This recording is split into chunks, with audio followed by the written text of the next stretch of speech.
Pertama yang akan kita lepaskan adalah cover dashboard di sisi sebelah kanan. Ini cukup kita cungkil menggunakan benda yang tumpul. Di bagian sudut kita tarik, kemudian yang di bagian sebelah kiri kita ambil dari bagian ujung, kemudian kita tarik secara sentak, lalu kemudian kita tarik perlahan di bagian tengah sampai ke ujung, lalu kemudian kita akan melepaskan untuk soket lampu hazard. Kita tekan klip bagian tengah lalu kita tarik, dan selanjutnya kita akan lepaskan untuk cover di bagian speedometer dan juga head unit. Nah, ini kita cukup tarik saja karena hanya menggunakan klip. Setelah terlepas seperti ini, kita keluarkan di antara setir. Nah, seperti ini sudah terlepas. Kemudian kita lanjut untuk membuka semua skrup. Ada 4 buah. Lalu setelah semua terlepas, 4 skrup kita keluarkan untuk head unitnya. Untuk kita lepaskan semua soket yang masih menempel. Di sini ada 3 soket, 2 soket untuk power dan speaker, dan 1 untuk soket antena. Penampakan belakangnya seperti ini. Dan selanjutnya kita akan memeriksa di bagian kabel, dan kita akan cek untuk arus standby atau tegangan standby dari kabel power. Pertama kita kontak, tapi kita tidak putar, ini untuk mencari tegangan 12 volt standby. Jika test-pen-nya menyala, berarti itu untuk tegangan 12 volt standby. Untuk arus yang standby di bagian soket power. Lalu kemudian kita kontak ACC, dan di sini sudah saya sambung. Untuk menghemat durasi, ini kabel kuning untuk power, kita sambung dengan kabel warna abu-abu dari soket bawaan, ya. Untuk kemudian yang kabel berwarna kuning ini adalah power 12 volt, dan yang kabel merah untuk ACC kita sambungkan dengan kabel yang berwarna hijau muda atau warna krem yang ini. Kalau teman-teman punya soket yang PNP itu lebih bagus, tapi kalau tidak punya boleh sambung manual seperti ini. Kemudian yang warna orange ini ILL, iluminasi untuk lampu kecil di kabel berwarna pink ini, atau berwarna putih.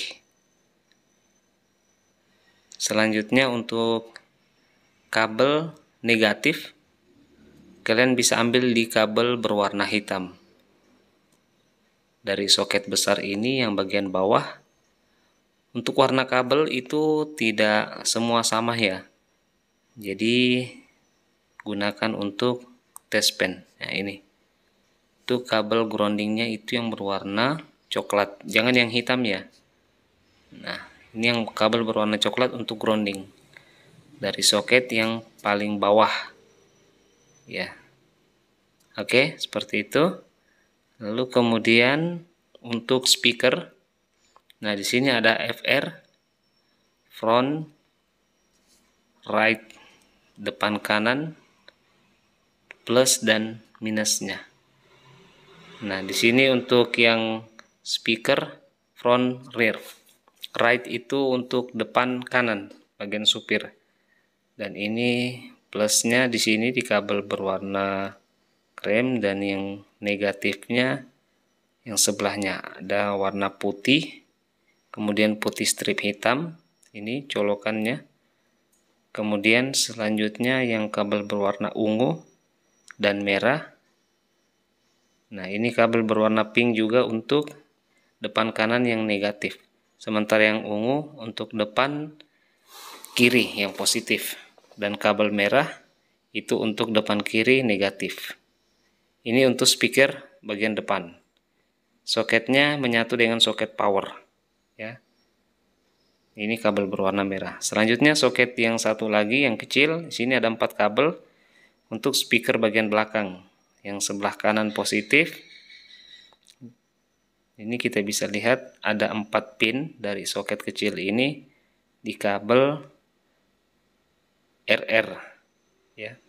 Right, rear right ya, untuk bagian belakang sebelah kanan. Positifnya di kabel warna putih polos ini, putih strip hitam, kemudian ada hijau dan juga hijau strip hitam. Nanti kalian sesuaikan saja, kalau nggak bunyi berarti tinggal ditukar untuk plus dan negatifnya. Ini kabel berwarna pink juga untuk yang biru. Nah, nanti kalian sesuaikan saja untuk kiri dan kanannya. Kemudian di sini ada yang tersisa kabel, ada 4 antena, kemudian K1, K2, dan juga untuk back ini untuk kamera. Karena mobil ini belum dilengkapi dengan tombol setir, jadi 3 kabel K kita nggak gunakan. Nah, selanjutnya ini kita akan lepaskan untuk bracket bawaan dari head unit sebelumnya, karena bracket bawaan ini akan kita pasang kembali ya. Setelah kita lepas, ini akan kita cocokkan posisi kiri dan kanannya, kemudian kita akan gandengkan dengan bracket universal dari pembelian head unit Android-nya. Selanjutnya kita akan coba pasangkan untuk bracketnya. Jadi kita coba dulu untuk mencocokkan lubang, karena biasanya lubang dari head unit Android itu ada yang kurang presisi jika disandingkan dengan bracket bawaan setiap mobil. Karena lubang dari bawaan bracket itu kadang tidak ketemu. Jadi kita coba dulu biar lebih presisi pada saat dipasang seperti apa. Nah, ini penampakannya. Ini untuk bracket universal kita gandengkan dengan bracket bawaan. Nah, selanjutnya kita tempelkan untuk antena GPS. Di sini saya pasang di bagian dalam saja. Dan ini soket untuk colokan USB. Untuk pembelian ini sudah ada 2 colokan USB. Kita bisa taruh di bagian laci dashboard dari 2 colokan USB. Bisa kita gunakan untuk mencas HP dan satu lagi untuk audio dari flash atau USB yang kita gunakan. Diperhatikan untuk setiap komponen perangkat yang digunakan agar semua terpasang berikut dengan soket-soketnya. Nah, ini untuk soket kamera dari soket RCA-nya sudah kita sambung. Nah, ini kita akan lepaskan kembali untuk bracket universal dan bracket bawaan yang sudah kita pasang tadi. Setelah kita lepas, kita kemudian akan memasangkan bracket bawaan dan bracket universal ke sini di bagian dudukan yang sudah ada yang sesuai posisi kiri dan kanannya. Setelah terpasang, kita akan pasangkan kembali untuk covernya, cover head unit dan juga odometernya. Ini untuk pemasangannya cukup kita masukkan kembali dari arah berlawanan pada saat kita melepas. Lalu kita cocokkan dengan kaki klipnya. Setelah cocok, presisi tinggal kita dorong saja agar semuanya lebih press. Dipastikan posisinya pas, karena kalau ada satu kaki klip yang tidak sesuai dengan lubang bawaan maka tidak akan presisi. Nah, di sini semua soket kita akan siapkan untuk kita colokkan ke bagian head unit Android yang akan kita pasang di mobil ini. Oke. Selanjutnya, pasang kembali untuk cover dashboard yang panjang di sisi sebelah kiri.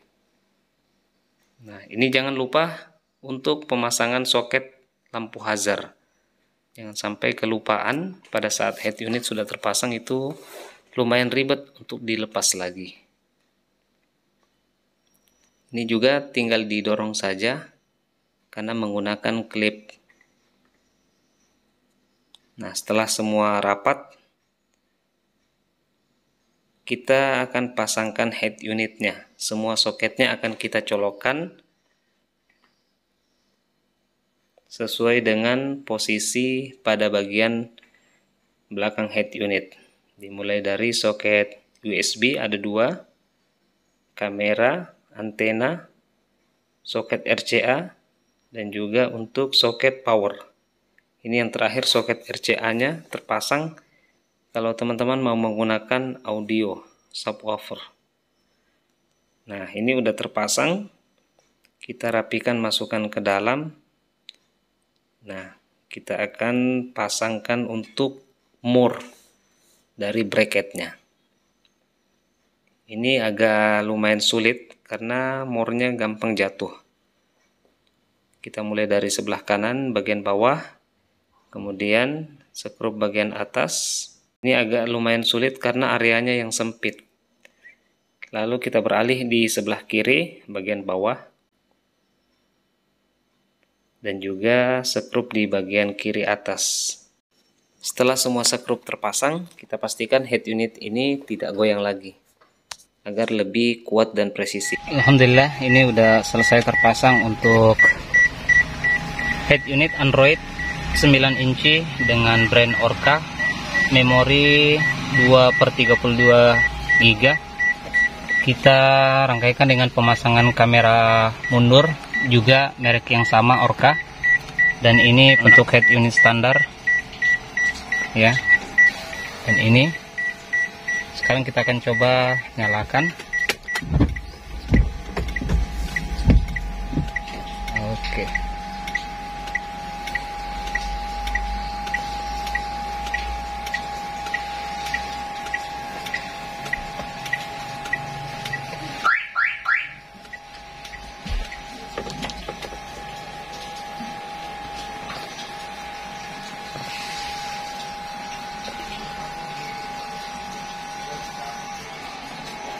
Nah, ini dia. Ini tampilan awalnya. Kita coba nyalakan lampu senja, maka lampu tombolnya akan menyala. Ini menu. Tampilan menunya di sini ada 3 slide, bisa kita geser untuk melihat. Sudah ada Netflix, phone linknya, dan juga Spotify, dan juga menu yang lain. Sudah ada Android Auto juga, radio, musik, video, Bluetooth, dan Bluetooth musiknya. Sekarang kita akan coba kamera. Nah, ini tampilan awalnya sebelum kita setting. Dia no signal. Nah, sekarang untuk mengatasi ini kita masuk ke menu aplikasi, setting, kemudian di sini kita pilih menu factory setup. Kita klik, kemudian masukkan password standar 1234. Oke. Lalu kemudian kita masuk ke menu pilihan backcar. Nah, di sini ada backcar short. Pilihannya standar masih HD 720 pixel. Kita klik, kita pilih yang CVBS. Kemudian kita oke untuk merestart. Itu ada pilihannya untuk merestart sistem, maka dia akan terestart kembali ke pilihan yang sudah kita pilih. Jadi bagi teman-teman yang mengalami kendala seperti itu, boleh masuk di pengaturan yang sama. Nah, ini sudah terrestart, sudah kembali menyala dengan tampilan awal menu dengan tulisan Orca. Ini lumayan agak lama juga ya untuk proses booting dari restartnya. Nah, setelah tampil seperti ini, kan posisi standby di menu awal seperti ini. Sekarang kita akan langsung coba untuk masuk persenalan mundur. Kita lihat tampilan kameranya. Nah, setelah kita tes, ini akan langsung berfungsi normal. Kameranya cukup jernih. Ini untuk pemasangan head unit Orca dan juga kamera Orca. Terima kasih. Wassalamualaikum warahmatullahi wabarakatuh.